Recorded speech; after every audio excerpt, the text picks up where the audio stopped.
Bueno, pues aquí está el doctor Carlos Espinosa y con el tema que anunciamos toda esta semana, la hipertensión y medicina natural. ¿Cómo se puede manejar todo eso? Pues aquí está el rey de la medicina natural, que le ha ido muy bien, por supuesto, como profesional de la medicina. Porque tú sabes que los entrevistados, hay veces que uno no hace encuestas, pero uno tira los flyers y todo el mundo, óyeme, ese tipo es un crack. Pero yo realmente le voy a ser sincero, yo no conocía a Carlos Espinosa. Pero hablando con él me di cuenta que definitivamente ya va a estar aquí todos los martes porque los conocimientos que él nos puede aportar a nosotros, yo creo que con esto podemos durar unos 200 años. Yo no sé si él va a durar eso, pero bueno. Carlos, hermano, bienvenido. Déjame poncharte aquí como siempre. Déjame un momentico aquí. Ajá, ok. Bueno, hermano querido, ahí, bienvenido una vez más. Muchas gracias. Gracias por darme el espacio para poder estar con toda tu audiencia, que es bastante importante aquí en Maracaibo, en el Zulia. Yo le pago a la gente para que me oiga. Exacto. No, es que tu currículum es bastante extenso y tienes una trayectoria aquí profesional como locutor. Gracias a Dios. Excelente estrella de la región. Y para mí es un honor estar contigo, pues, intercambiando opiniones acerca de la medicina natural y las enfermedades, donde podemos tratar en lo posible a las personas que el conocimiento, tener conocimiento, empoderarse de conocimiento para poder autogestionar su salud. ¿Qué es la hipertensión? Yo quisiera definir las dos cosas. Una, ¿qué es la hipertensión? ¿Y qué es la medicina natural? Porque hay gente que me pregunta, Julio, pero tú estás ahora andas con Carlos ahora, con Carlos Espinosa y estás hablando mucho de la medicina natural. Bueno, hermano, vamos a aclarar los términos. ¿Qué son una de las dos cosas? Bueno, la hipertensión arterial básicamente es un signo clínico que se manifiesta básicamente porque las cifras tensionales cuando te hacen un examen con tensiómetro están por encima de 120 la sistólica, que es la tensión, vamos a decir así, alta, y la tensión baja, que es la diastólica, en 80. Cuando esas cifras tensionales rebajan esos niveles, 120, por encima de 120 la sistólica y por encima de 80 la diastólica, que es la que las convenciones ahorita de la Asociación Americana del Corazón y la circulación es la que manejan. Claro, hay niveles de prehipertensión, hipertensión franca, crisis hipertensiva, pero eso no vamos a hablar ahorita porque se me iría toda la tarde, ¿no? Pero en resumen es cuando tu sistólica está por encima de 120 o más y la diastólica que está en 80 o más. ¿Okay? La sistólica te traduce la fuerza que ejerce la sangre cuando el corazón hace el bombeo. Que hace la sístole. Y la diastólico es la tensión que queda en las arterias después que haces el bombeo. Esa tensión que queda en las arterias. ¿Okay? Entonces, cuando tú tienes unas cifras tensionales elevadas, es un aviso que el cuerpo te está diciendo que algo no anda bien. ¿Okay? Y nosotros en la carrera universitaria como médicos nos enseñaron que la hipertensión arterial tiene dos causas. Primero, son dos hipertensiones principales, vamos a decir, la hipertensión arterial esencial, que entre comillas no tiene causa, que no se le consigue causa. Y la hipertensión arterial secundaria, que puede ser por un problema de enfermedad previa que tenga el paciente, por ejemplo, un tumor en la suprarrenal, un feocromocitoma, o porque tenga la tiroides un poquito elevada de función, un hipertiroidismo. Esas condiciones aplican a que tú puedas tener una hipertensión, pero en realidad es muy raro ver ese tipo de hipertensiones. La más frecuente, que es el 90% de los casos, es de la hipertensión arterial esencial, que no tiene causa aparente, entre comillas. ¿Okay? Entonces, en medicina convencional, nosotros nos han enseñado, desde el punto de vista de la visión muy mecanicista, reduccionista, cuadriculada, de que la hipertensión arterial es ya prácticamente una sentencia. O sea, ya deberías ya prácticamente vivir con ella para el resto de tu vida, y que lo que te toca ahorita de ahora en adelante es controlarla solamente. O sea que no tiene solución. Aparentemente, según ellos, no tiene Ya, solución. ok. Pero en la práctica, si tú consigues buscar las causas de una enfermedad y tú las puedes tratar, puede ser que esa enfermedad revierta. Y ya sabemos a voz populi de que la hipertensión arterial es una patología, un problema que viene básicamente instalado en el endotelio, o sea, la capa interna de las arterias. Pero más del endotelio es una alfombrita que tú tienes ahí, que está pegada al endotelio, que se llama glucocálix. El glucocálix es una alfombra, una mezcla de proteoglicanos, glucosaminoglicanos, glicoproteínas que tú tienes dentro de tus arterias y que es básicamente una barrera de contención, una interfase que hay entre la sangre que va corriendo por dentro de la arteria y la capa interna de la arteria. Entonces, ahí es en donde viene el problema. Cuando ese glucocálix, se rompe, se endurece, se inflama o se escinde, se rompe. Y entonces hay muchos factores. ¿Y por qué se rompe? Exactamente. ¿Por qué se rompe? Hay varios factores que pueden influir. Y eso en medicina natural integrativa es lo que nosotros tratamos de influenciar para poder otra vez a reparar ese glucocálix, reparar el endotelio para que no empiece a ocurrir el desastre. Porque ¿qué es lo que pasa? Primero está el factor metabólico. Cuando tú tienes elevados niveles de insulina en ayunas constantemente, la insulina es una hormona que básicamente te ayuda a mejorar la entrada de los carbohidratos que tú te comes a las células. Pero cuando está muy elevada por mucho tiempo, que hace resistencia a la insulina, esa insulina prácticamente te inactiva todo. El exceso de insulina te inactiva la función de la testosterona, la función de la leptina, la función de la hormona progesterona, o sea, te inactiva muchas hormonas. Entonces, ¿qué es lo que pasa? El glucocálix se va endureciendo, se va inflamando y se va rompiendo por el efecto de la insulina. Entonces, al haber una ruptura, pasan agentes que van produciendo un proceso de inflamación en el endotelio. Y el endotelio, la capa interna de la arteria, se va como escindiendo, se va rompiendo. Va habiendo una zanjita que se va formando ahí. Y por ahí se permea el colesterol LDL, que es el de menor densidad, y la lipoproteína A.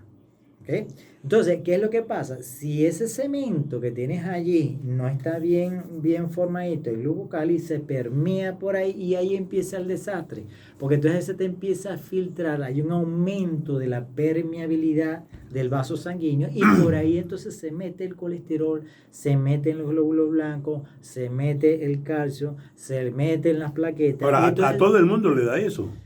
Depende de tus hábitos de alimentación y de tu estilo de vida. Porque ahí viene la cosa. Ahí viene la cosa. Porque si tú tienes una alimentación eminentemente de consumo de ultraprocesado, proveniente de la harina de trigo procesada, del arroz blanco, del trigo refinado, del maíz refinado, y además de eso, le metes frituras, aceites refinados, refritos. Es la dieta del maracucho. Sí, exactamente. Entonces se une el hambre con las ganas de comer. ¿Me entiendes? Porque entonces va habiendo una inflamación, porque ese tipo de comida te produce un proceso inflamatorio, que te va destruyendo el glicocálix y aparte de eso te produce un efecto de estrés oxidativo. O sea, te oxida el colesterol. Y entonces el colesterol es el apagafuego de nuestro cuerpo. Porque si tú no tuvieses colesterol, prácticamente la arteria, cuando está permeada, se escinde y se rompe y te desangrarías. ¿Me entiendes? Ahora, ¿y por qué dice que hay colesterol bueno y colesterol malo? ¿Qué es eso? Exacto. Hay varias fracciones de colesterol que dependiendo del HDL, ¿me entiendes? El LDL y la very low density. Pero la que más importa aquí son el colesterol de pequeñito, el más minúsculo, porque ese es el que se cuela por allí y se mete. Pero en realidad siempre han querido enfocar de que el problema, el enemigo importante de la arteriosclerosis y de la obstrucción de las arterias es el colesterol. ¿Me entiendes? Es el enemigo público número uno y no es así. En realidad el colesterol es una molécula que te sirve mucho como precursora para la formación de varias hormonas, sobre todo las hormonas androgénicas, hormonas esteroidales que tú necesitas como precursores para tu función normal. Pues, ahora, ¿es hereditario la hipertensión? Ahí vamos a depender. Si tú, por ejemplo, tú puedes heredar de papá y mamá los genes que codifican para la hipertensión. Pero la epigenética es lo que te va a determinar si esos genes se te van a disparar o no. O sea si se vuelven, si están off o están on. Si se prenden. Entonces, ahí en la epigenética hay varios factores muy importantes que tener en cuenta. Que es primero la alimentación, el sedentarismo, el tabaquismo, el aumento de, o sea, la obesidad, ¿okay? Los metales pesados, o sea, porque nosotros estamos prácticamente metidos en un ambiente muy tóxico, en donde conseguimos aluminio, plomo, mercurio, en varias cosas, tanto por los pesticidas que comemos de la comida, por lo que inhalamos, o por los disruptores hormonales que nos echamos en la piel, ¿okay? Porque eso también influye. El glucocálix y la capa interna de la arteria tiene receptores hormonales. Entonces, por ejemplo, ¿qué es lo que pasa? Te pones a ver incluso, se ve mucho en las mujeres ya que están perimenopáusicas o menopáusicas, que la incidencia de hipertensión aumenta porque precisamente la progesterona y el estrógeno sirven como mecanismo protectivo de sus arterias. Y entonces cuando ya merma la capacidad de sus ovarios de producir esas hormonas, empieza a perder la capacidad de protección que tiene. Igual el hombre. Si tú tienes unos niveles bajos de testosterona, resulta que tú dentro de las arterias tienes receptores también de testosterona que te ayudan a que tu capa interna de la arteria esté indemne e íntegra. Entonces es muy importante un paciente hipertenso también verle los niveles de testosterona. Y lo del nerviosismo también. Obviamente. O sea, con este país sobre todo que todo es un estrés, un rollo, que si la crisis sí, que si la crisis no, que si no sé qué. Yo he visto gente, amigos que, no, mira, yo nunca sufrí de hipertensión y ahora soy hipertenso. Es que eso es otra forma parte de la epigenética también. Está la parte del estrés crónico, porque el estrés crónico que te produce, te activa las suprarrenales, que son, te produce unas hormonas en las suprarrenales, unas glándulas que tú tienes encima de los riñones que te producen noradrenalina, adrenalina y cortisol. Entonces, si tú prácticamente eres una persona, porque eso es el perfil, vamos a decir así, psicológico de un hipertenso, es que primero, es una persona que normalmente le gusta estar controlando todas las situaciones de tipo familiar, laboral, ¿okay? El estrés. No delega responsabilidades, quiere controlarlo todo, ¿okay? Es un paciente típico que le cuesta mucho ceder, es muy orgulloso, no deja, no le da una palomita a nadie. ¿Me entiendes? Entonces, una persona que está en una situación que le cuesta sostener, mantener, ¿okay? Y quiere controlarla, pero sobrepasa sus posibilidades de poder hacerlo. Entonces, ¿eso qué es lo que hace? Mantienes el sistema nervioso neurovegetativo simpático, ¿okay?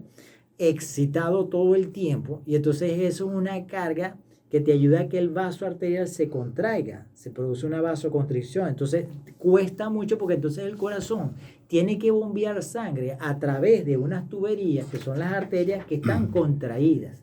Entonces imagínate, es como si tú abrieras la llave de una manguera y la manguera en el extremo tiene un nudo. Entonces le cuesta mucho bombear en contra de una resistencia porque el sistema nervioso lo tienes contraído, hace una vasoconstricción. Entonces el corazón tiene que hacer un plus para aumentar más el output de sangre para vencer esa resistencia. Entonces, obviamente se te sube la tensión. Ahora, el hipertenso se puede curar. Sí, claro, sí se puede curar, sí se puede revertir. Lo que pasa es que nos han dicho y nos han dado la sentencia de que que no se puede curar, que tienes una enfermedad eminentemente solamente para control. A ver, no es que te quiero decir que los antihipertensivos y la medicina convencional con los antihipertensivos no sea una terapia válida.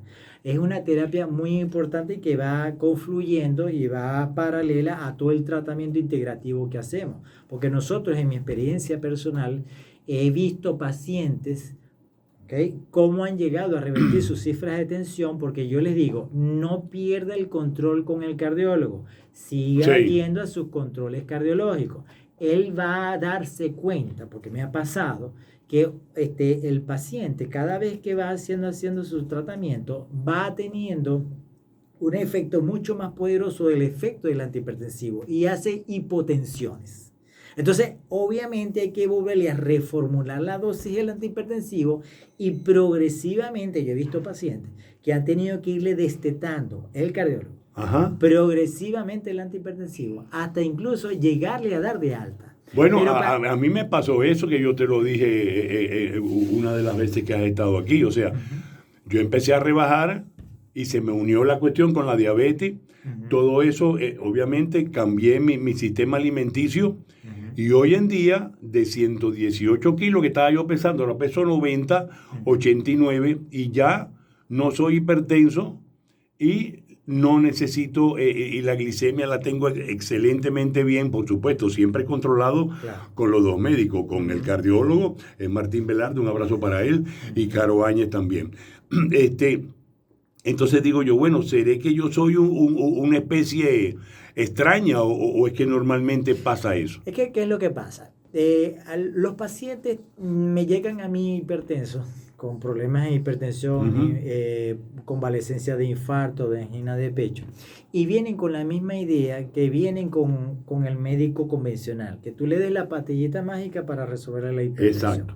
La hipertensión es una enfermedad que fácilmente puede ser reversible siempre y cuando el paciente haga todo un cambio de estilo de vida. Claro. Porque es una enfermedad de estilo de vida. Ahora, ¿es hipertenso controlado o ya no es hipertenso? No, es que si tú mantienes tus cifras tensionales ya prácticamente saludables como antes de que fueras hipertenso, si tú vuelves otra vez a comer y a hacer los mismos hábitos que vuelves para arriba otra vez. Vuelves otra vez para arriba. Okay. Entonces ya es un compromiso de vida. Ok, perdón, porque el tiempo se agota. La medicina natural. Sí. La medicina natural es una rama de la medicina que te da todos los instrumentos necesarios a tu cuerpo para que el propio cuerpo se autocure. O sea, active su médico interno. Okay. ¿Okay? ¿Y cómo trabaja la medicina natural? Te puede trabajar, primero, cambios de estilo de vida, que eso es lo más importante. El 70% del tratamiento es de estilo de vida, hábitos de alimentación. Segundo, fitoterapia, o sea, tratamiento con plantas, hierbas. Homeopatía también se utiliza, terapia ortomolecular, que son los suplementos nutricionales, terapias de hipertermia, que la hipertermia es una terapia que después podemos hablar de ella, también te ayuda a limpiar la parte arterial. Las terapias de quelación también son muy importantes para ayudar a mejorar el estatus de la arteria por dentro desde el punto de vista de metales pesados y de calcio. Está todo lo que es la parte de terapia floral de Bach, que es muy importante. También sirve eso para trabajar los estados emocionales alterados. O sea, hay un compendium de varias terapias, quiropraxia, etcétera. Hay tantas terapias que tú puedes integrar en la medicina natural integrativa que va a depender de cada paciente cuál terapia le va a ir mejor, porque cada paciente tiene un contexto. Acuérdate que la hipertensión de Pedro Pérez no es igual a la de María Fernández. Exactamente, tiene que ser personalizado. Exacto, cada paciente tiene un contexto y tienes que ver exactamente por dónde empezó la situación. Para concluir, consejos de todo esto. Bueno, 6 o 7 pilares muy importantes para que tú puedas revertir tu hipertensión. Primero, tienes que tener un régimen de alimentación lo menos inflamado, proinflamatorio posible. Tienes que aumentar la dosis de verduras, hortalizas, ¿ok? En donde el 50% del plato tuyo sea de eso y de grasas saludables, como el aguacate, las aceitunas, el aceite de pescado. El otro 50%, el 30% proteína y un poquito de carbohidratos. O sea, hacer una restricción de carbohidratos. Hacer un ayuno intermitente 2-3 veces a la semana, un 16-8 o un 16-8, un 18-6, una vez a la semana o 2 veces a la semana.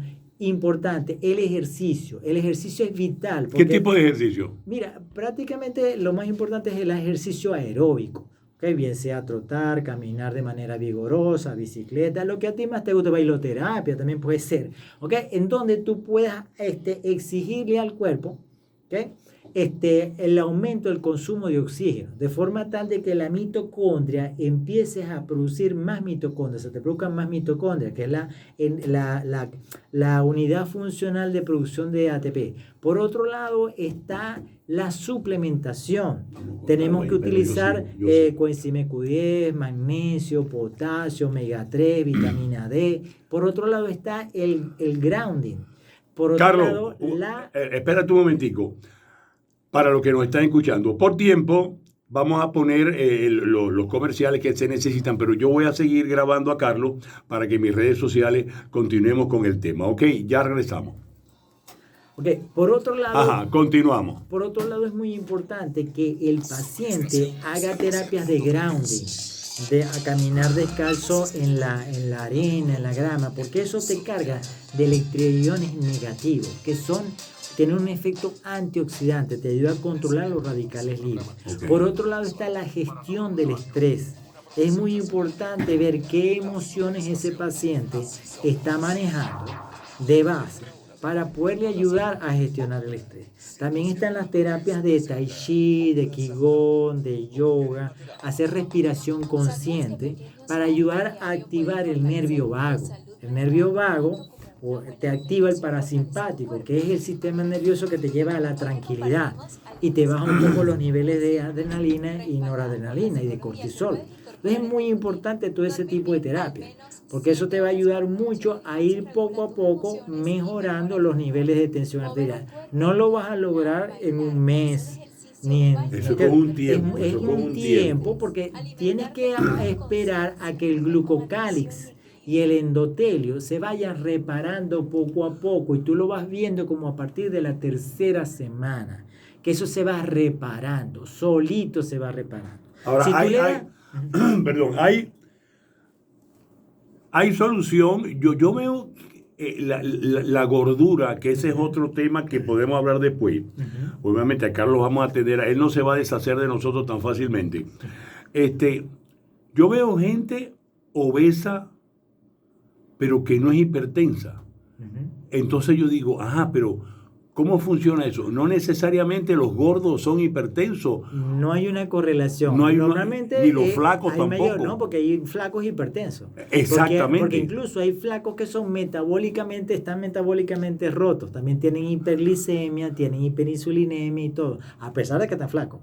Porque es que hay varios polimorfismos genéticos. O sea, tú no puedes encasillar a todo el mundo en una misma... Claro, exactamente. Cada quien reacciona desde el punto de vista de sus genes de una manera diferente ante los embates del ambiente, la epigenética, las emociones. Cada quien reacciona diferente. Exacto. Entonces, se ha visto sí una correlación mucho mayor, pero no es etiopatogénicamente obligatorio que un gordo tenga que ser hipertenso. Claro. ¿Me entiendes? Pero pueden haber incluso flacos hipertensos. Entonces, hay que tener en cuenta eso. Muy importante. Lo de la fritura, obviamente, porque nosotros no podemos vivir. Yo me acuerdo esos famosos desayunos que dame 4 pastelitos ahí de queso y una Coca-Cola. Y eso era todos los días. Obviamente, eso es un martirio para el cuerpo, pero que uno, mientras está joven, 20, 25 años, no sé qué, pero el cuerpo te castiga a lo que llegas a los 50 para adelante. Sí, es que en la hipertensión pasa eso, que es que, por ejemplo, la hipertensión es un fenómeno que normalmente tú lo vas empezando a presentar y cuando tú te das cuenta que eres hipertenso es cuando te da el primer golpe. Hay gente joven que puede ser hipertensa, Sí, claro, de 20 por años. supuesto, sí, no, y ¿Verdad? mucho menos. ¿Verdad? Incluso mucho menos. Es más, se han visto autopsias de niños de 6 años de edad que se han muerto, qué sé yo, por X razón, y le han hecho autopsia, y en la aorta ya se consiguen estrías de grasa en la aorta. ¿Entiendes? Por los hábitos de alimentación que tienen los niños. ¿Entiendes? Ya los niños ya, desde que nacen, ya imagínate que están acostumbrados ahora de que cada mes que cumple, antes del año, le hacen una torta. Para que sepáis. Y entonces van a volviendo adicto a ese paciente, prácticamente, al azúcar y a la grasa. Entonces, Una alimentación efectiva para un chamo, ¿cuál sería? Mira, lo ideal es que tú desde inicio, primero, que ese niño obligatoriamente tenga lactancia materna a libre demanda, ¿okay? Y a toda hora. Claro. O sea, que sea un tetosaurio. Exacto, ¿okay? Exacto. Está muy bueno ese concepto. Sí, porque es importante que en los primeros 3 años ese muchacho crea a nivel intestinal una flora intestinal lo más adecuada posible. Okay. Porque si tú le creas una flora intestinal lo más adecuada posible y tú al año de edad le empiezas a dar una alimentación ya de adulto, ¿okay?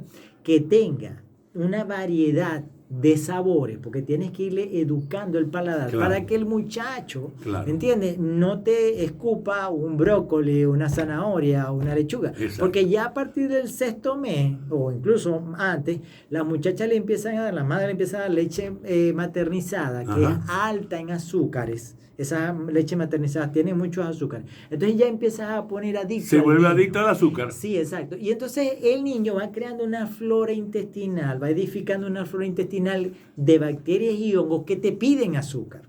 Entonces cuando tú le quieres al año de edad darle al niño un brócoli, un coliflor, una ensalada, te la va a escupir, no la va a rechazar, porque ya lo has ido volviendo adicto. Carlos. Entonces es muy importante que el niño tenga, para evitar los hipertensos, tenga una alimentación saludable, sobre todo los primeros 3 años, porque los primeros 3 años es que se edifica la flora bacteriana que tú vas a tener para el resto de tu vida. Esa va a ser tu huella dactilar. ¿Consumir mucho azúcar también te genera hipertensión? Sí, totalmente, claro que sí, porque ¿qué es lo que pasa? Cuando tú tienes un altos niveles de glicemia en sangre, se produce un fenómeno en el endotelio y en el glucocali que se llama glicación no enzimática de las proteínas. ¿Ok? Entonces, ¿qué es lo que pasa? Es como si tus arterias por dentro se van amelcochando de azúcar. Entonces, ¿qué es lo que pasa? Te va endureciendo el glucocales y el endotelio y el óxido nítrico que produce tus arterias no funciona, porque el gas del óxido nítrico es el que te ayuda a dilatar las arterias. Entonces, prácticamente el azúcar en exceso te va haciendo que el endotelio vascular y las arterias, la glucocali, se va endureciendo y se va rompiendo, se va melcochando. Es un desastre lo que pasa allí. Bueno, entonces, es como si te estuvieras pasando vidrio molido por dentro de la arteria. Dios, tú eres del equipo mío que es 0 azúcar. Carlos, el tiempo se termina. Carlos va a estar aquí, gracias a Dios, todos los martes a las 3 de la tarde. Para temas sumamente interesantes, porque la idea es tener cultura de salud. ¿Dónde están ustedes? ¿Dónde te pueden conseguir? Yo estoy en calle 70, número 27-07, frente a la iglesia San Alfonso, que es el punto estratégico de referencia en el sector Santa María. Perfecto. ¿Y ahí atiendes a qué hora? Estoy allí el lunes, miércoles y viernes de 8:30 hasta las 2:30 de la tarde, 3 de la tarde. El teléfono es 0424-669-7858. Perfecto. Carlos Espinosa estuvo con nosotros y seguirá viniendo para acá, para el programa, porque definitivamente no se va a deshacer de nosotros tan fácilmente. Carlos, 1.000.000 de gracias, Dios me lo bendiga. Sigue la música y ya regresamos.